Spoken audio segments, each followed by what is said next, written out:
What's going on, guys? Ronnie with the Local Losers. Another R34 video. This one, we actually have sort of like 3 of these planned. This one is going to be 10 things I dislike about the car. And bear with me, some of these things are pretty minor. Overall, I really like the car. And then we're going to do like what it's like living with a car like this. Not that I have to live with it because I have 1,700 cars. But it's kind of weird. People ask you some weird questions.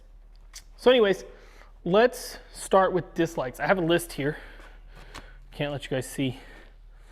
And I want to talk about things in certain orders. So one thing that we're going to talk about is the paint job. It looks really good. I'm not going to lie. Like, it looks really good. This is nitpicking. It's not quite perfect. And you can see things like this, like they sanded the window. So like we need to polish that out.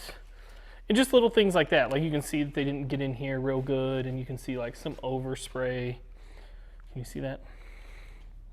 So, and there's just like some defects, like here's like where maybe some bird crap fell on it or something. So it's not perfect. I would say it's probably like a solid 7 out of 10 because it looks good. If you're not like, oh my gosh, but of course I bought a car in Japan. I had to be like, oh my gosh. So that's that, the paint job. It could be better. Now we're gonna go inside the car. I don't like this Recaro seat. And not for any reason except for it's very out of place. The entire interior is Bride. The passenger seat's Bride, the door panels say Bride, but it has a Recaro seat. And one funny thing, I don't know if you can get in here, look at the buckle. It is backwards because this was obviously, I don't even know, it must have been a passenger seat, but that doesn't make sense because then the buckle would have been on this side. I have no clue, but that's silly. So that seat in particular, I don't like because it doesn't match. It's not Bride. So also on the interior, I don't like these gauges. They're big. They're like 60 millimeter gauges, which is cool, yeah. And then they're tinted, so like you can't see them. I have like dark tint on the car now, so it's even harder to see. So they're kind of a pain in the butt. And on the line, like in the same thought as those gauges, I also don't like the gauge cluster. This car was cluster swapped at some point in time for some reason. I don't know why. Jake's here. He walked in here showing his butt off. Anyways, I don't know why the car was gauge cluster swapped. According to the GTR registry, this car is a GTT manual car from factory, but it has an auto cluster. So that's a little bit annoying. And there was paperwork showing the car to have seen 130,000 kilometers, and this cluster says 104. So how many kilometers? Who knows? Another thing I don't like, these mirrors. It has these black mirrors. I assume the car had Ganadors on it at one point in time, or they were planning on putting Ganadors on it. Ganadors for an R34 are absurdly priced. Like, Ganadors are expensive. Skyline Ganadors are even more expensive.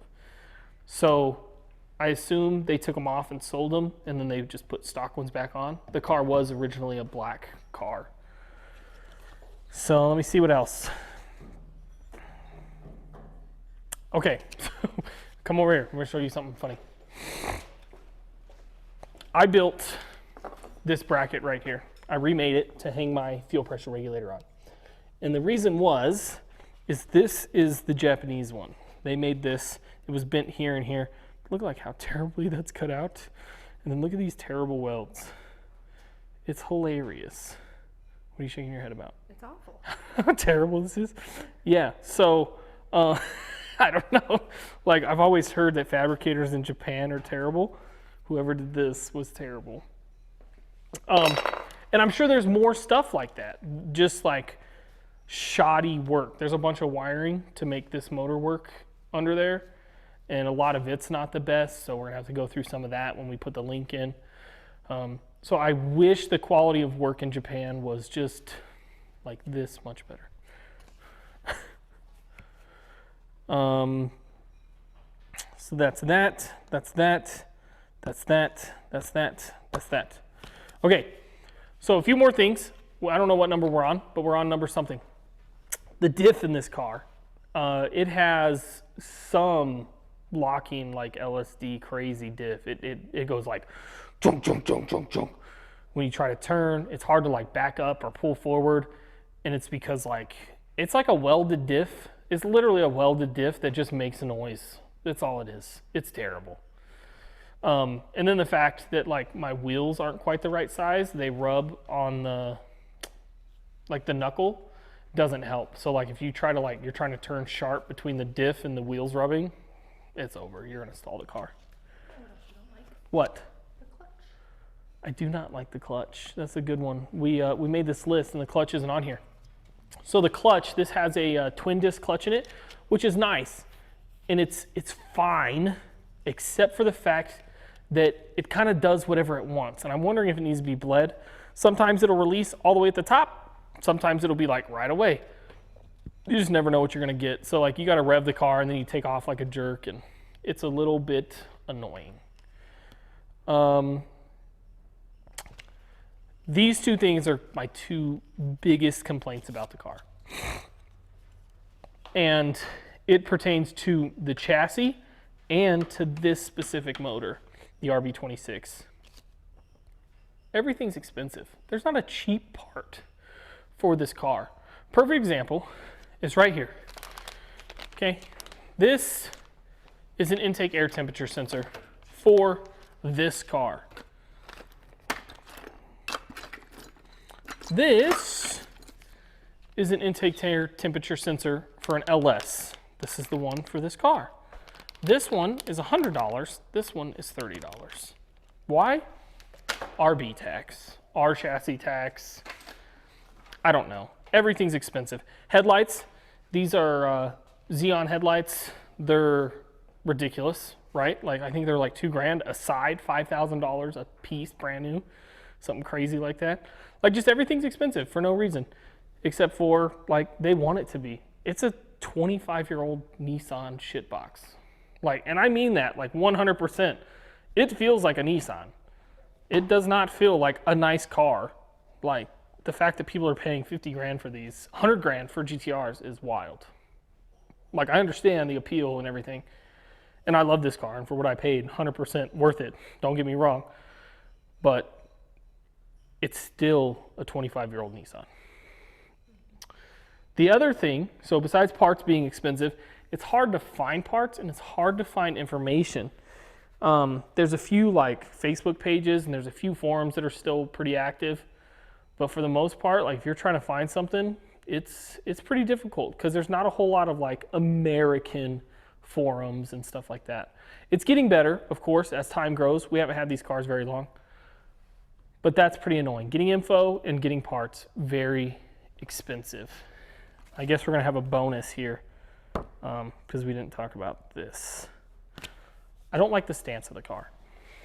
It looks like a monster truck. There's a lot of gap here. These wheels don't fit perfect, so they also annoy me. They're not quite wide enough. They're a little bit too wide up front. They need more offset. So that is another thing, the stance of the car. It needs to be a street sweeper, and it's not. Don't listen to Carissa.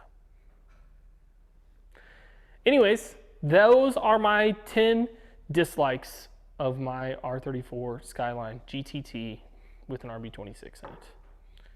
Not much, and like I said, it's kind of nitpicking. We had a hard time making that list. So that's that. We'll see you guys in the next one. I know it's kind of not the best video. The next video is the 10 things that I like. And that list was also hard to make for a different reason. So stay tuned and we'll see you guys. I'll see you in 2 seconds, but you guys will see me in a week.